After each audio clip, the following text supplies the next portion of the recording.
Olá, começa agora o Boletim M2 com as notícias destaques no portal M2 News. Hoje é sexta-feira, 5 de abril de 2019. Eu quero começar pedindo para você compartilhar essa live, curtir as nossas fanpages, tanto no Facebook quanto no Instagram, e também pedir para que você compartilhe com a hashtag M2News. A gente começa essa edição falando da prisão de duas irmãs. E olha só essa história.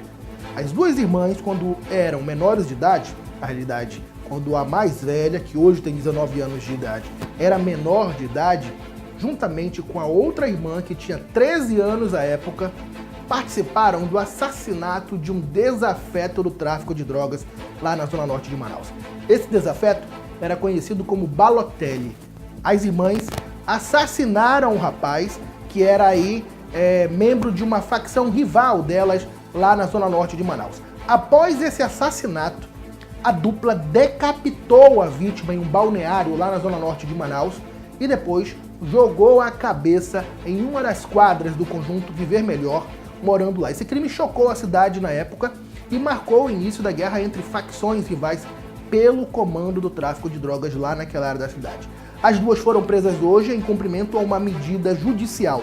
Como na época do crime ambas eram menores de idade, agora elas vão ficar apreendidas para cumprir medidas socioeducativas aqui na capital amazonense. As duas estão de costas, porque, como eu já falei, na época do crime, as duas eram menores de idade. Hoje, uma tem 19 e outra tem 15 anos de idade. Os detalhes completos, é claro, que você acompanha lá no portal m2news.com.br. Nosso segundo destaque de hoje também é um destaque que foi hoje compartilhado em várias redes sociais e também destaque nacional. Um médico é acusado de estuprar pelo menos 3 pacientes aqui em Manaus. A imagem dele você está vendo aí agora, ela é pequena porque é a única imagem que os portais de notícias e os jornais tiveram acesso. É o clínico geral Juliano Adriano da Rocha Carvalho, de 34 anos de idade. Ele já foi afastado das atividades depois que uma paciente denunciou por estupro aqui em Manaus. Segundo a denunciante, após ser aliciada dentro de um consultório, o médico ainda teria conseguido o número de seu telefone celular e passou a enviar mensagens para a vítima. O caso foi registrado no 24º Distrito Integrado de Polícia aqui da capital amazonense. E olha só o que aconteceu.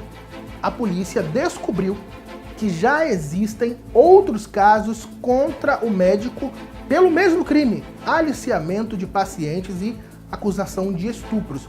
O Ministério Público Estadual quer saber agora por que essas investigações não seguiram adiante e foi necessário um terceiro caso, um terceiro boletim de ocorrência para que esse caso aí ganhasse repercussão e o médico fosse colocado então em evidência. O Tribunal de Justiça do Amazonas informou que o caso corre em segredo de justiça.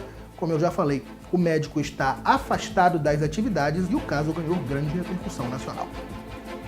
A gente vai falar agora de um outro caso que também ganhou repercussão hoje. Imagina só, um jovem é acusado de assassinar um senhor lá no município de Rio Preto da Eva, que fica aqui na região metropolitana de Manaus. O motivo do crime seria uma dívida de R$1.000 que esse cidadão teria com o mandante, conhecido como Neguinho, que inclusive é procurado pela polícia. O que aconteceu? Para cometer o crime, esse homem que está aparecendo aí, esse jovem de 22 anos que aparece aí na sua tela, conhecido como Sandrinho, ele recebeu como pagamento uma trouxinha de cocaína, é isso mesmo. Uma trouxinha de cocaína vale uma vida lá em Rio Preto da Eva. O crime aconteceu em março, aqui no começo de março, no mês passado, e o mandante, como eu falei, foi esse outro cidadão que vai aparecer aí na sua tela e que está sendo procurado pela polícia. É o Ronaldo Rodrigues Vieira, foi o homem que foi assassinado. Ele tinha 41 anos de idade. Na ocasião, o Bredson Tauan Pereira Cruz, chamado de Neguinho, esse sim que está aparecendo aí agora, procurado pela polícia, convenceu o Alexandro a pressionar a vítima a pagar uma dívida de R$1.000 que ele estava devendo para Neguinho. Em troca, Alexandro receberia uma porção de cocaína. O Alexandro agora está preso e o Neguinho é procurado. Que história, né? E olha só, um homem que já está preso lá no Centro de Detenção Provisória Masculino, aqui de Manaus, que fica na BR-174, foi novamente preso, né? Ele foi acusado agora, ele foi levado inclusive para prestar esclarecimentos, acusado de matar o padrasto. O padrasto foi morto a terçadadas, porque, segundo as investigações, o padrasto, a mãe e o acusado, que é esse homem que vai aparecer aí, o nome desse acusado, que tem 22 anos de idade, 24 na realidade, 24 anos de idade, é Felipe Diego Moreira Lopes, detento do Centro de Detenção Provisória. O homicídio ocorreu no dia 9 de dezembro de 2008, na casa onde Felipe e a vítima moravam, localizada na rua José Francisco, no bairro Tancredo Neves, zona leste de Manaus. A vítima tinha 37 anos de idade. No dia do crime, Felipe golpeou o Evilásio, que é a vítima, com um terçado porque ele havia discutido com a mãe e o Diogo não gostou. A matéria completa, esses detalhes dessa reportagem você encontra no portal M2 News. Detalhes também da reportagem desse acidente que aconteceu lá na BR-174. Um ônibus bateu em um caminhão que estava carregado de bananas.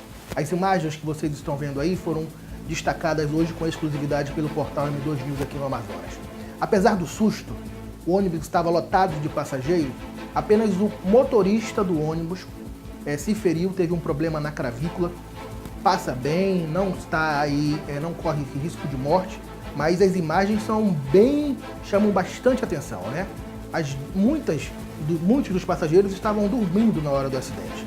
A empresa Transbrasil informou que conseguiu alocar os passageiros em outro ônibus e eles seguiram com destino a Boa Vista e que também está prestando todos os esclarecimentos e ajudando a Polícia Rodoviária Federal a elucidar esse caso.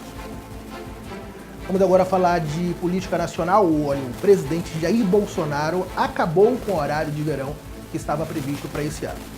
Aqui para o Amazonas, o horário de verão não vinga, né? Porque nós estamos fora aí desses estados que precisavam economizar energia. No entanto, as programações de TVs e rádio, elas eram alteradas porque teriam que obedecer o horário de Brasília. Porém, o presidente Jair Bolsonaro pôs fim hoje ao horário de verão por entender que não há aí uma economia de energia significativa para o país. As emissoras de TV com certeza agora vão agradecer. Agora eu quero chamar a sua atenção para essas imagens que você vai ver a partir de agora. Imagine a situação, uma mulher estava saindo de casa para ir ao trabalho. Chega um motoqueiro e começa a anunciar o assalto. Ele anuncia o assalto, a mulher entrega os pertences para ele. Acreditando que já estava livre, já ia fugir, ele senta na moto. Um policial militar que estava estacionando o veículo, chegando em casa, surpreendeu o assaltante. O assaltante foi surpreendido, rendido e, para alegria de muitos, já está na cadeia, foi preso em flagrante por roubo majorado, né? Ele estava com arma. O policial aí é um herói, com certeza, e deve aí, quem sabe, receber uma homenagem da Polícia Militar do Amazonas, que mesmo já fora de serviço, prestou um excelente serviço para a sociedade amazonense e impediu esse assalto. Palmas para o PM. Palmas também para os 2 bombeiros militares que estão lá em Moçambique. Os bombeiros militares aqui do Amazonas integram a Força de Paz, que foi enviada para Moçambique depois daquela tragédia que aconteceu lá. Para você que não sabe, Moçambique foi devastado por um ciclone. O segundo sargento Samuel Souza da Silva e o cabo Marcos Vinícius Chaves de Freitas foram destacados essa semana para a missão da ajuda humanitária em Moçambique, que leva apoio ao país africano atingido por um ciclone no mês de março. Os 2 bombeiros militares do Amazonas já estavam designados para o Departamento da Força Nacional de Segurança. A eles, nossos parabéns, nossos abraços, nossos votos de que os serviços lá em Moçambique sejam bem executados, levando aí um pouco de conforto e ajuda para quem merece lá na África do Sul. Bom, a edição do Boletim M2 de hoje termina por aqui. Eu quero agradecer a audiência que você deu pra gente durante toda essa semana. A gente volta a se encontrar na semana que vem. Peço novamente para que você compartilhe essa live, curta a nossa página, para que outras pessoas possam aí receber essas informações semanalmente. Muito obrigado e até a próxima. Tchau!